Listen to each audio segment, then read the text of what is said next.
Be wary of the Dutchman, wary of the mighty king. Be wary of their spells, beware of king and ghosts. Be wary of the Dutchman, wary of the mighty king, wary of these old geezers.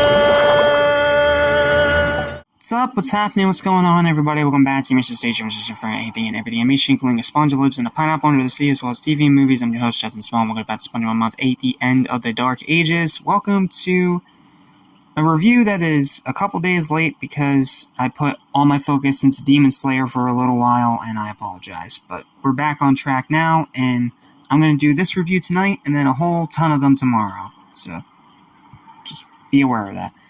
But this isn't going to take very long for today because we have two very average episodes. First up, Mermaidman Begins.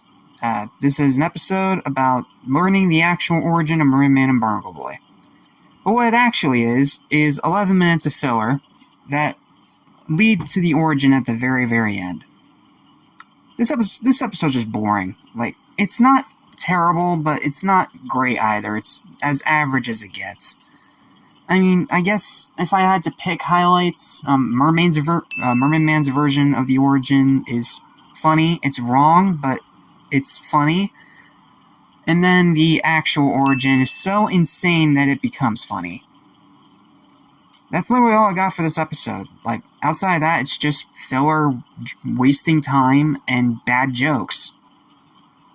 Like, that's it. Fun over 5 out of 10. I have nothing else to say. Let's move on to Plankton's Good Eye. And yet again, we have yet another average episode. Now, it's a little better than the last one because it actually has a plot, but I mean, so much of it is just boring filler, and they waste a decent concept of Plankton becoming the complete opposite of himself because he ends up getting an eyeball on his head that not only improves his eyesight, but also gives him the happy personality of SpongeBob.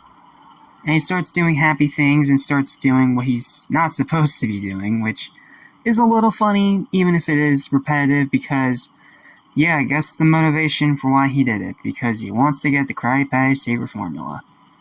Though, to be fair, once he actually gets the eye, they completely throw that plot out the window. Like, the rest of it is just Plankton struggling between, like, these dual personalities of himself, and it's interesting. Problem is they don't do a whole lot with it. It's very surface level, personality flip stereotype. But there are some highlights, and it's by no means a bad episode, and I do have some things to say that I do like. First one, a funny gag right in the beginning is that Plankton was hiding in a pickle jar at the beginning of the episode to try to get to the Krabby Patty secret formula. But instead of getting to the Krabby Patty secret formula, he's then mistaken for a pickle by crabs and eaten. I'm sorry, that's just one of those dark jokes that just works for me.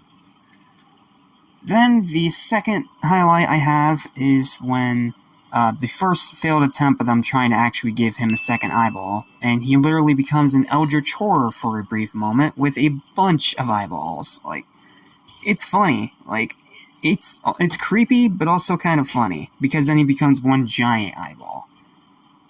But, yeah. Funny to have some body horror in there. And then the finale is the resolution, where the eyeball is taken out of Plankton as well as the personality by everybody celebrating his good deeds, throwing him a surprise party at the chum bucket, and literally hugging him so hard that the eye just pops out of the side of his head. Maybe it's, again, I'm a horror nut, I like that kind of stuff, but here they actually play it off pretty well. And then the ending where he literally starts trying to zap everybody with lasers is pretty funny. But I mean, outside of that, the episode's just average, because they have a decent plot, but they do nothing with it. And that is why its final verdict is a 5 out of 10. It's a very surface-level, personality flip stereotype episode. Hopefully we get a better one of these. Alright, that's all I've got. Pretty short review for two pretty basic to the point episodes. So thank you guys so much for watching. Please don't forget to like, share, and subscribe for more spongy videos like this almost every single day. And I'll see you guys next time for a good episode in Barnacle Face and an absolute trash pile in Pet Sitter Pats. yeah, we're straight into the mediocrity to bad now this season, so just strap yourselves in. It's going to be a bumpy ride, but trust me when I say after this, it will get better. Okay. Thanks for watching. I'll see you in the next review. Stay spongy. Peace.